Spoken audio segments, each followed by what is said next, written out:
અરબી સમુદ્રમાં સર્જાયેલ શક્તિ નામના વાવાઝોડાની સંભવિત અસરને ધ્યાનમાં રાખીને વહીવટીતંત્ર એક્શન મોડમાં જોવા મળી રહ્યું છે। ત્યારે અગમચેતીના ભાગરૂપે ચોપાટી જવાના માર્ગ પર બેરીકેડ સાથે પોલીસ બંદોબસ્ત તૈનાત કરી દેવાયો છે। દરિયામાં કરંટ હોવાથી તકેદારીના ભાગરૂપે સોમનાથ ચોપાટી પર પ્રવાસીઓની અવરજવર બંધ કરાઈ છે। સાથે માછીમારોને પણ દરિયો ન ખેડવાની સૂચના આપવામાં આવી છે। મહત્વનું છે કે વેરાવળ બંદર પર 3 નંબરનું ભયજનક સિગ્નલ લગાડવામાં આવ્યું છે।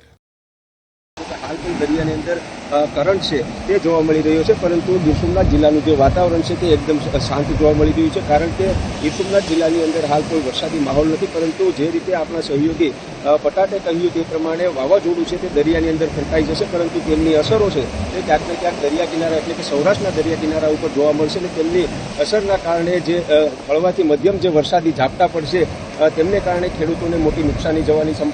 સંભાવનાઓ સેવાઈ રહી છે। તો સાથે સાથે વેરાવળ બંદર ઉપર હાલ પણ હજુ આગામી 8 તારીખ સુધી 3 નંબરનું સિગ્નલ છે તે યથાવત રાખવામાં આવ્યું છે અને તેમના કારણે માછીમારો છે તેઓને માછીમારી ન કરવા જવા માટે પણ સૂચનાઓ છે તે પણ આપવામાં આવી છે। કે ગઈકાલે વેરાવળ બંદરની 2000 જેટલી બોટો છે તે સંપર્ક મેળવી હતી, પરંતુ આજે તેમાંથી મોટાભાગની બોટો છે તે મહારાષ્ટ્રના દરિયા કિનારા ઉપર પરત ફરી હોવાના સમાચાર છે, માહિતી છે તે પણ પ્રાપ્ત થઈ રહી છે। એટલે કહી શકાય કે વાવાઝોડું છે તે દરિયાની અંદર જરૂરથી ફંટાઈ જશે, પરંતુ તેમની અસરો છે તે દરિયા કિનારાના જે ખેડૂતો છે તેમના ઉપર વર્તાઈ શકે છે। અને હવે જ્યારે ખેડૂતોના મહામૂલી પાકો છે તે તૈયાર થઈ ચૂક્યા છે, ખેડૂતો હવે રાહ જોઈને બેઠા છે કે ત્યારે વાતાવરણ સ્વચ્છ થાય અને તેમના જે પાકો છે તે તેમને લણણી કરે। જો કે આ પ્રકારના વાવાઝોડાની અસરને કારણે તેઓના જે પાક છે એટલી મોટી અસર થઈ શકે છે। હજુ આગામી 8 તારીખ સુધી દરિયો ન ખેડવા માટે સૂચનાઓ આપવામાં આવી છે, કારણ કે દરિયાની અંદર જે વેલમાર્ક લો પ્રેશર છે અને તેમને કારણે જે દરિયાની અંદર ભારે પવન છે, ઊંચા મોજાઓ છે। ફરી એક વખત દરિયા કિનારાના દ્રશ્યો બતાવીશ, કારણ કે હા જે ગીર સોમનાથનો આ દરિયો છે, સોમનાથ મંદિરની પાછળનો આ દરિયો છે અને તેમની અંદર પણ કરંટ છે તે જોવા મળી રહ્યો છે। દરિયાના ઊંચા મોજાઓ છે તે ઉછળી રહ્યા છે અને તેમના જ કારણે માછીમારો છે તેઓને હજુ આગામી 8 તારીખ સુધી દરિયો ન ખેડવા માટે સૂચનાઓ અપાઈ છે અને દરિયાની અંદર જે માછીમારી કરતા માછીમારો હતા તેઓને પણ